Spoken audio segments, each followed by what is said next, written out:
Vous avez un jardin tout en longueur, vous souhaitez l'aménager, mais vous avez du mal à savoir comment vous y prendre. Vous avez regardé des photos de jardins sur Internet, vous avez vu des réalisations qui vous plaisent, mais vous n'avez pas à décortiquer ces aménagements, vous n'arrivez pas à savoir comment refaire la même chose chez vous pour obtenir un jardin qui soit harmonieux et casser cet effet de longueur. Vous avez trouvé la bonne vidéo car je vais vous expliquer comment faire.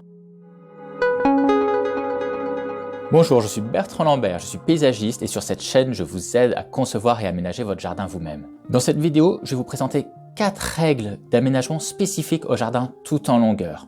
Elles vont vous permettre de casser cet effet un peu de couloir qui peut être oppressant et d'obtenir un aménagement qui sera joli et pratique et donc vous aurez plaisir à regarder et à utiliser. Mais plutôt que de lister de façon théorique un peu rébarbative ces 4 règles, j'ai décidé de faire autrement. J'ai décidé de vous donner des explications par l'exemple. J'ai donc sélectionné une multitude de photos d'aménagement sur Pinterest et à chaque fois que je vais vous expliquer un principe, je vous montrerai des exemples pour que vous compreniez bien ce qu'il faut faire mais aussi ce qu'il ne faut pas faire. Et à la fin de la vidéo, je vous donnerai un lien pour pouvoir retrouver toutes ces photos et les regarder à tête reposée. Allez, c'est parti. La première règle est de diviser le terrain en plusieurs espaces. Quand on conçoit un jardin, quelle que soit la configuration du terrain, je conseille de créer des espaces bien distincts les uns des autres, à la manière des pièces dans une maison. Et chaque espace aura son utilité. Par exemple, un espace terrasse pour manger, un espace de jeu pour les enfants, un espace potager. Et le reste de l'aménagement autour de ces espaces-là, comme les plantes, comme les allées, vont permettre de lier le tout et de créer un aménagement harmonieux. Dans le cas d'un jardin en longueur, on va respecter ce principe-là. Il va être d'autant plus important que le fait de créer différents espaces va permettre de casser cet effet de longueur. Avec un terrain pas tout en longueur, un terrain par exemple un peu plus large, ça peut être un casse-tête de répartir les différents espaces sur le terrain, même s'il y a des techniques pour nous aider à faire ça. Dans le cas d'un jardin tout en longueur, c'est beaucoup plus simple parce que finalement les espaces vont être en enfilade les uns derrière les autres, comme on peut le voir sur la photo que je vous ai mis à l'écran. On voit qu'on a déjà un premier espace qui est une mini terrasse, juste pour 2 personnes, par exemple pour boire le café ou prendre son petit déjeuner. Un deuxième espace qui est plutôt un espace de gazon. Alors on ne sait pas l'utilité de ce gazon parce qu'il n'y a pas de mobilier qui pourrait nous indiquer. Alors c'est peut-être un endroit où on va mettre des transats l'été ou peut-être un espace de jeu pour les enfants. Et puis après, on a un troisième espace distinct qui est la terrasse pour manger. Il y a différentes façons d'organiser l'espace en enfilade. Donc, dans la photo qui est à l'écran, les espaces sont carrés ou à peu près rectangulaires. Mais sinon, on peut aussi créer des espaces en losange, comme là, sur cette photo-là, on a l'espace jacuzzi, puis un espace repos avec des transats, puis un espace de gazon. Ça peut être aussi des espaces qui soient circulaires, ronds, les uns après les autres, comme on a ici, ou encore des formes plus variées. Ces formes-là sont un petit peu plus difficiles à concevoir par rapport à des formes carrées ou rectangulaires comme on l'a vu précédemment. Quand vous êtes en train de concevoir votre jardin tout en longueur, à cette étape-là, vous devez définir quelle organisation vous souhaitez pour les espaces en enfilade, comme on vient de voir avec les différents exemples. Vous devez définir quels espaces vous souhaitez créer dans votre jardin, la taille pour chacun d'eux et leur ordre dans l'enfilade. Les espaces à créer, c'est-à-dire leur nombre et la taille pour chacun, dépendent de vos envies dans votre jardin, puisque chaque espace va répondre à l'une de vos envies, à l'une des activités que vous souhaitez faire dans votre jardin. Vous devez donc avoir cette réflexion-là dès le départ. Le nombre d'espaces dépend aussi de la taille de votre terrain. Plus un terrain est grand, plus vous avez potentiellement de la place pour créer différents espaces. Et si vous avez un terrain plus petit, attention de ne pas vouloir trop en mettre. Il faut mieux avoir moins d'espace que chacun ait la bonne taille, qui soit bien utilisable, plutôt qu'avoir trop d'espace trop petit et que plus rien ne soit pratique. Si vous ne savez pas comment définir vos espaces et que vous ne savez même pas tellement quelles envies vous avez pour votre jardin, on en reparle à la fin de la vidéo. La deuxième règle découle de la première, c'est de bien différencier, distinguer les espaces. On vient de voir qu'on crée des espaces différents pour organiser le terrain et pour casser ce côté tout en longueur. Mais pour que ça marche, il faut bien qu'on distingue chacun des espaces que vous allez créer. Parce que dans le cas contraire, on n'aurait pas le bon effet. Si par exemple, vous créez un espace de jeu pour les enfants avec du gazon au sol et que juste à côté, vous créez un espace par exemple pour mettre des transats et là aussi vous mettez du gazon au sol et qu'il n'y a rien pour distinguer ces 2 espaces-là, on va pas bien se rendre compte que ce sont 2 espaces différents. On va croire que c'est un grand espace très long et du coup on va retrouver cet effet de longueur là. Donc c'est vraiment important que chaque espace que vous allez créer, on les distingue bien les uns des autres. Et on va voir plusieurs techniques pour faire ça. La première technique, c'est tout simplement d'utiliser des revêtements de sol différents pour chaque espace. Donc là par exemple pour la première photo, on a un espace terrasse un peu de repos pour prendre un café, l'apéritif, lire tranquillement et on a un revêtement de sol qui est en bois. Puis après on a un deuxième espace où le revêtement de sol est en gazon et un troisième espace avec un revêtement de sol en gravier.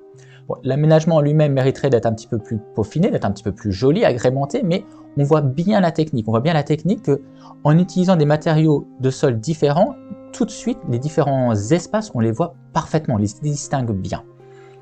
La deuxième photo, alors on a une séparation faite par les plantes, ça je vais y revenir juste après, mais même s'il n'y avait pas ce massif de plantes, le fait d'avoir utilisé deux matériaux différents pour les deux terrasses, parce qu'on a la terrasse là pour manger et la terrasse plus repos après, là on a des dalles, là on a du gravier, même si on n'avait pas les plantes, on distinguerait bien les deux terrasses différentes grâce au changement de matériaux.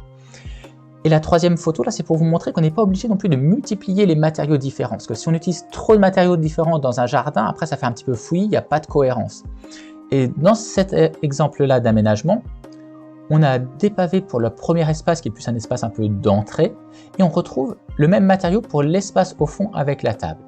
Et finalement, la distinction se fait par la terrasse qui est au milieu qui est en bois. Donc vous voyez, au final, il y a trois espaces différents, mais avec que deux matériaux différents pour ne pas multiplier trop les matériaux dans le jardin.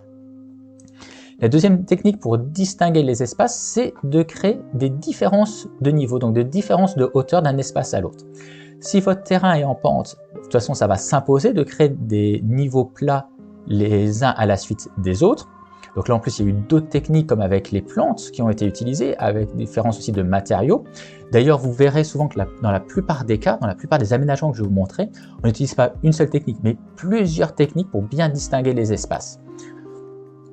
Donc là, je disais, il y a différence de hauteur parce que c'est un terrain en pente, mais même si vous avez un terrain plat comme sur le deuxième aménagement, rien ne vous empêche de faire juste une ou deux marches de hauteur pour distinguer les différents espaces. Et donc là, on a la terrasse qui est légèrement surélevée. Donc elle est en bois et là, il y a en gazon. Donc il y a déjà une première distinction par rapport au revêtement, mais aussi une distinction parce que la terrasse a été surélevée et en même temps, ça les met bien en valeur. La dernière façon de distinguer les espaces, c'est de créer des séparations de façon transversale, c'est-à-dire dans la largeur du terrain. Ça va permettre en plus, encore plus de casser cet effet de longueur-là.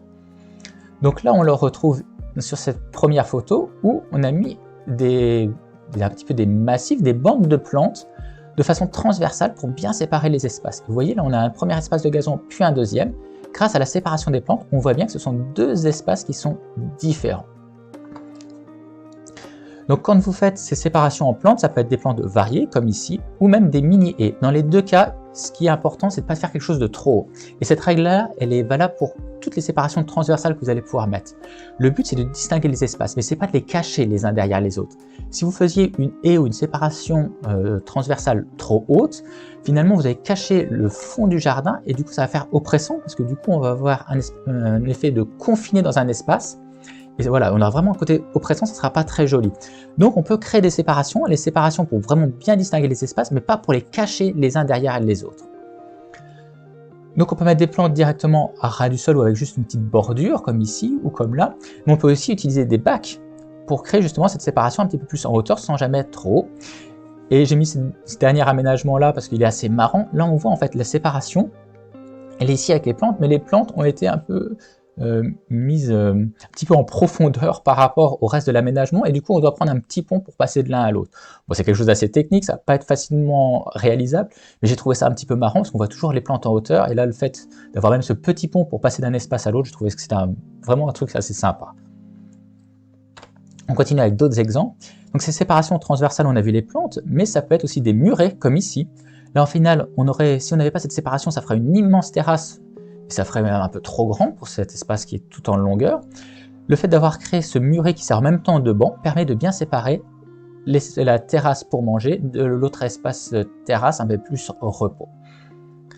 Ces murets de séparation, ça peut être aussi des bacs où on met des plantes, on a vu un petit peu avant, on le retrouve ici, cette technique-là, et aussi à cet endroit-là. Et là, on voit bien l'importance de faire des choses pas trop hautes. Vous voyez, là, ça doit peut-être faire, je sais pas, peut-être 1 mètre de haut.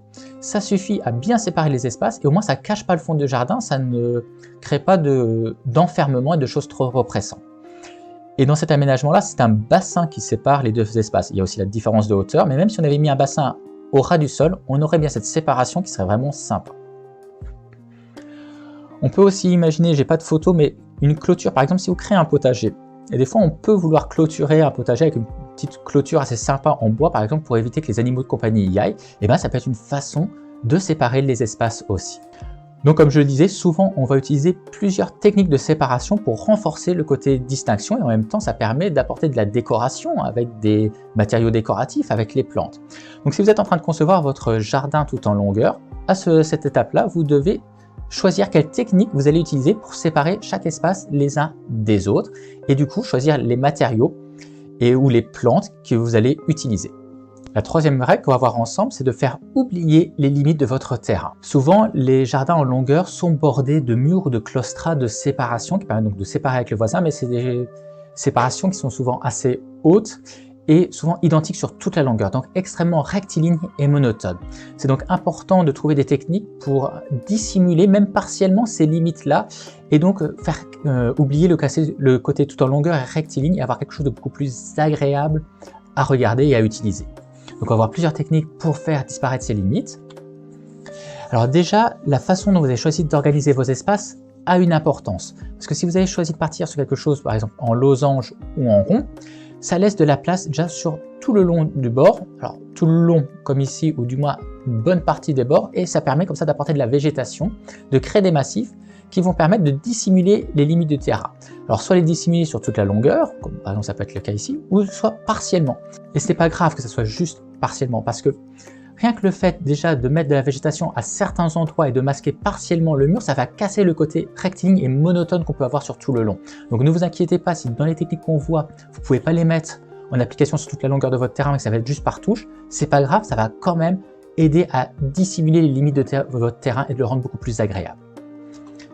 On va voir après, c'est encore par rapport aux plantes. Alors soit vous pouvez mettre des plantes grimpantes comme ici avec un treillis contre le mur, soit vous pouvez en mettre sur toute la longueur, mais dans ce cas-là, je vous conseille de varier les variétés de plantes, de ne pas mettre la même variété de plantes sur toute la longueur, parce que sinon, vous allez recréer de la monotonie. Donc si vous voulez masquer sur toute la longueur avec des plantes grimpantes, utilisez plusieurs variétés, ou alors vous pouvez le faire tout simplement partiellement, donc juste mettre des plantes grimpantes à certains endroits pour casser le côté rectiligne, comme je l'ai expliqué précédemment. Alors ça peut être aussi avec des massifs, alors faut de préférence éviter un massif tout en longueur qui longerait le bord du mur, c'est pas ce qu'il y a de mieux, on verra quand même des exemples après, on verra comment contrer ça, mais si vous pouvez, de préférence, faites plutôt des massifs en décroché, comme on voit là, des massifs qui vont un petit peu empiéter sur la largeur du terrain, qui vont donner du volume et qui vont donc casser vraiment la longueur du mur, et en même temps ça permet de faire la séparation avec les différents espaces. Ça j'en reparlerai un petit peu à la fin, mais vous voyez on peut comme ça faire une pierre deux coups, à la fois séparer des espaces et créer des massifs un petit peu volumineux pour cacher le mur. Donc soit si on est plutôt sur un esprit un peu linéaire comme ça, on fait des décrochés, comme ça on garde cette forme géométrique qui est assez moderne, assez épurée, mais si le style du jardin s'y prête, vous pouvez faire aussi des massifs, vous voyez, en courbe, en arrondi, qui vont encore plus casser le côté linéaire et tout en longueur du mur. Alors parfois, si votre terrain n'est pas très large, faire des décrochés ou faire des massifs trop volumineux, c'est un petit peu difficile, donc on va plus souvent faire des massifs le long du mur, c'est une solution. Mais attention, donc comme je vous le disais, le problème c'est qu'en faisant comme ça, on risque de recréer le côté linéaire du mur. Donc on va avoir des techniques quand même pour contrer ça. La technique la plus simple, c'est surtout de mettre des variétés très différentes de plantes. Donc elles ne fassent pas toute la même hauteur, pas toute la même largeur, pas toute la même forme. Vous voyez, des choses plus arrondies, des choses plus érigées, des choses qui retombent un peu, pas de la même couleur. En mettant des variétés de plantes différentes comme ça, on va casser le côté un petit peu rectiligne du massif. J'en profite aussi parce qu'on retrouve assez souvent dans les photos que je vous ai montrées des massifs sur les bords du terrain qui sont surélevés. Il y a deux raisons pour lesquelles on peut vouloir créer un massif comme ça en bac ou avec un muret. La première raison, c'est s'il n'y a pas de terre, une mauvaise terre en dessous, et donc on ne peut pas planter directement les plantes dans le sol. Ça peut être le cas si finalement votre jardin en longueur est plutôt un patio et on n'a pas la terre, ou si c'est de la terre de remblai, vous savez bien que ça va être difficile de faire pousser des plantes dedans. Et donc on s'est dit, on crée des bacs sur mesure, en hauteur, comme ça on peut apporter de la bonne terre végétale et les plantes pousseront le mieux. L'autre raison où on peut faire ces plantations en surélevé, c'est pour casser la hauteur du mur. Si par exemple vous avez un mur de 2 mètres, et que si finalement vous faites déjà un bac ou un premier muret de 80 cm, le mur derrière va paraître moins haut. Ça va être moins oppressant que si on avait une masse de 2 mètres de haut, parce qu'on a déjà par exemple 80 cm là, puis après 1,20 m. Donc vous voyez, c'est les deux raisons pour lesquelles on pourrait créer des massifs en longueur et surélevés. Mais attention, il ne faut pas créer ça. C'est pour ça que j'ai mis une petite croix rouge là. Parce que là, vous voyez, le souci, c'est que le muret est très long, et très rectiligne. En plus là il est mis en blanc donc on voit le beaucoup, et finalement c'est comme si on décalait la limite du terrain, parce qu'au final là on recrée une limite très dure visuellement et au final on rétrécit encore plus le terrain. Donc ça c'est vraiment pas ce qu'il faut faire. Ce qu'il faut faire, C'est ce qu'on voit là. Donc dans la mesure du possible, si on fait des longueurs, de faire des longueurs qui ne sont pas trop longues. Hein, là, on a vraiment une très grande longueur, mais si on faisait une longueur comme ça, qui ferait que la moitié, on aurait beaucoup moins cet effet de monotonie. Donc de préférence, des petites longueurs si on fait ça, ou de casser la longueur avec des décrochés comme on voit là. Dès qu'on casse la longueur avec un décroché, on a beaucoup moins ce côté monotone et rectiligne. Et aussi éviter de faire des murets trop larges et donc trop visibles, comme c'est le cas ici. On voit que le muret est quand même assez large. Là, vous voyez, techniquement, ça a été réalisé avec des plaques de métal, donc du coup, c'est quelque chose qui est plus fin et donc beaucoup moins visible à l'œil, beaucoup moins lourd esthétiquement que ça. Et aussi, c'est la technique que je vous avais dit de mettre des plantes très variées justement pour casser la monotonie. Donc si vraiment vous n'avez pas le choix que de faire des massifs en longueur et en plus des massifs surélevés, mettez bien ce que je viens de dire en œuvre, c'est-à-dire plutôt des petites longueurs, de casser la longueur avec des décrochés, mettre des plantes variées pour ne pas finalement ne faire que déplacer la limite du terrain et avoir quelque chose qui soit trop lourd visuellement et qui ne marcherait pas. La dernière façon de casser un petit peu la monotonie d'un mur qui est en limite de terrain, c'est de mettre des matériaux différents. Si la séparation n'est pas encore créée avec votre voisin et vous êtes en train de la créer, pensez à ne pas faire juste un mur ou un claustral sur tout le long, mais d'alterner différents matériaux. Par exemple, une partie en bois, puis une partie en pierre. Rien que ça cassera la monotonie et le côté très rectiligne. Si par contre vous avez un mur existant, ce que vous pouvez faire, c'est tout simplement le recouvrir de matériaux différents, comme on le voit ici. On a déjà le mur près brut, mais après on a mis un autre matériau, puis un autre pour casser le côté monotone qu'il y en a sur la longueur. Je trouve le résultat bien réussi. Vous pouvez aussi faire ça avec les plantes. À certains endroits, de mettre des plantes donc grimpantes qui vont casser la monotonie comme on l'a un peu vu avant. Par contre, je vous déconseille de faire ça, c'est-à-dire des plantes taillées tout le long. Finalement, vous recréez exactement la même séparation, le même effet qu'avec le mur. Donc là, c'est vert, c'est de la végétation, mais ça reste très lourd visuellement. Donc lorsque vous êtes en train de concevoir, faire le plan de votre jardin tout en longueur, vous pouvez créer des massifs pour faire disparaître les limites de terrain selon les techniques que je viens de vous expliquer à l'instant.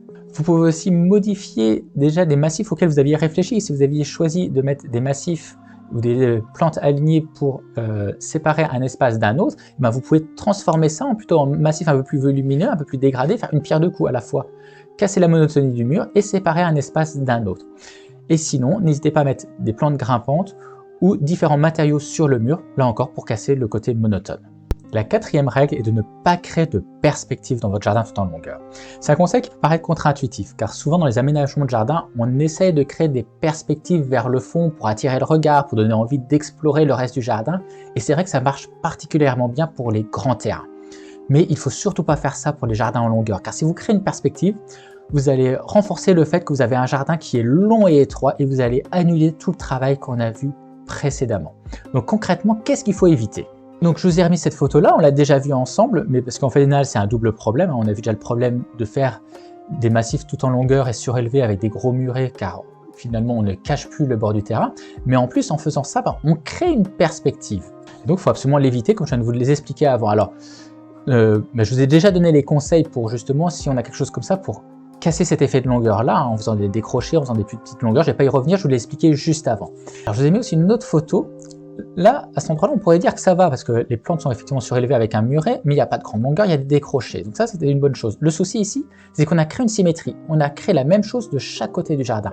Et une symétrie, ça induit une perspective en son milieu.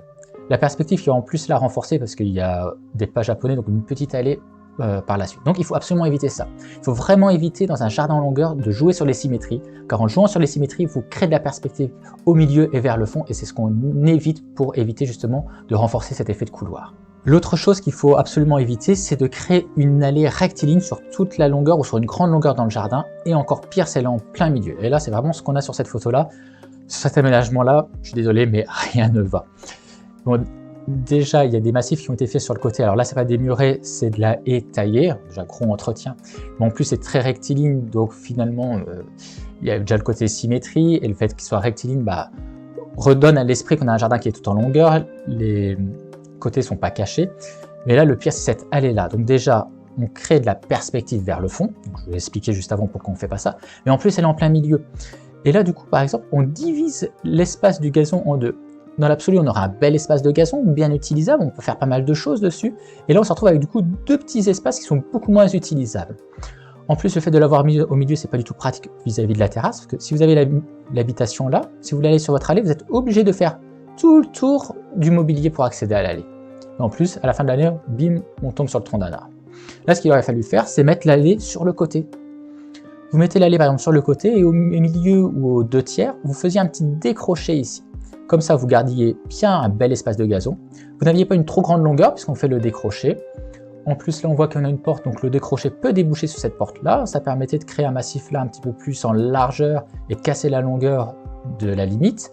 Et aussi beaucoup plus pratique, parce que quand vous sortez de la maison, vous n'avez pas besoin de faire tout le tour du mobilier. Vous faites juste sur un côté et hop, vous récupérez votre allée. Donc on va voir, maintenant, après avoir vu un contre-exemple, on va voir des bons exemples. Donc ça, cette photo-là, on l'a déjà vu au début. Donc vous voyez, vous avez une allée et au lieu de l'avoir toute droite jusqu'au fond, on a un décroché. Vous voyez, il n'y a pas besoin de faire un très gros décroché pour casser la longueur. Alors on voit que ça casse le côté rectiligne. Moi, je la trouve limite même un peu longue l'allée, c'est-à-dire que j'aurais bien refait aussi un petit décroché ici. Et là aussi, on voit que finalement, on a utilisé le même matériau partout, pour les 2 terrasses et pour l'allée. Et c'est pas monotone parce qu'il y a de la végétation, il y a ces décrochés qui viennent casser le tout. On a le même exemple ici, c'est que là on a une allée assez large, on a fait un simple décroché qui casse la longueur, sinon on aurait une grande longueur jusqu'au fond, et là ça casse la longueur visuellement, c'est vraiment intéressant. Et on peut aussi faire, si on le souhaite, alors c'est un peu moins pratique pour la marche, mais ça marche bien visuellement, c'est d'avoir vraiment des gros décrochés, c'est-à-dire vous avez sur un espace l'allée qui est d'un côté, et l'espace d'après l'allée est de l'autre côté, et voilà, on fait des grands écarts comme ça, c'est assez beau visuellement. Autre chose qu'il ne faut pas faire, c'est des alignements de plantes qui soient des alignements réguliers de plantes identiques. C'est ce qu'on a là. Alors déjà là, on a une grande allée en pas japonais, donc on vient de le voir en quoi c'était pas top. Mais en plus, vous voyez là, on retrouve 3 arbres identiques, alignés avec le même espacement. Et du coup, en faisant ça, on crée de la perspective. En faisant des alignements, on crée de la perspective vers le fond du jardin. C'est ce qu'on souhaite éviter. En plus là, on ne le voit pas trop sur la photo, mais j'ai vu d'autres photos de cet aménagement-là. On a une symétrie. On retrouve les mêmes plantations de l'autre côté. Donc à la fois l'alignement plus la symétrie aura gros effet de perspective. Et ce conseil de ne pas créer de répétition avec les plantes, c'est aussi valable avec la décoration. Si vous voulez par exemple mettre des gros pots, ne mettez pas des pots identiques alignés avec le même espace régulier, sinon vous allez créer de la perspective. Donc quand vous êtes en train de concevoir votre aménagement de jardin en longueur, quand vous faites votre plan, évitez absolument les allées qui sont longues, qui sont rectilignes, casser ce côté régulier et rectiligne avec des décrochés et éviter les allées qui sont en plein milieu des espaces, ça ne fait que diviser les choses. Évitez aussi de jouer avec la symétrie, ça ne marche pas pour les jardins tout en longueur. Et évitez les alignements de plantes identiques ou de décorations identiques. C'est pas terminé, j'ai encore des choses qui vont vous être utiles. Comme promis, dans la description, le premier lien, c'est le lien vers le tableau Pinterest où vous allez pouvoir retrouver les photos des aménagements que je vous ai présentés dans la vidéo. Ça va vous permettre comme ça de pouvoir revoir ces photos, peut-être reposer et vous en inspirer pour votre aménagement. La deuxième chose, c'est que je vous ai donné dans cette vidéo des conseils spécifiques aux jardins en longueur, des règles d'aménagement pour ces jardins qui sont longs et étroits. Mais peut-être que si vous n'avez jamais aménagé de jardin jusqu'à maintenant, que vous n'avez pas les bases de l'aménagement, il vous manque certaines informations.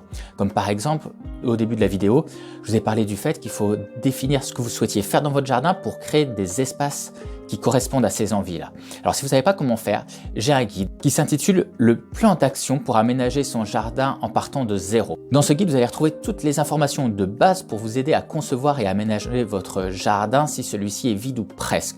Donc on va parler justement de cette façon, comment on définit vos envies pour créer des espaces qui correspondent à ces envies-là, comment déterminer la taille de ces espaces, mais aussi comment faire le plan de votre jardin, pouvoir mettre tout sur papier avant de commencer les travaux, et aussi comment vous organiser si vous voulez faire la réalisation en plusieurs fois, en plusieurs mois, au fil du temps et du budget que vous avez à consacrer à cela. C'était ma première vidéo sur YouTube, alors n'hésitez pas à la liker pour m'encourager à en faire d'autres, à vous abonner à la chaîne pour être mis au courant dès que je publierai des nouvelles vidéos, et ça va bientôt arriver, et aussi à commenter.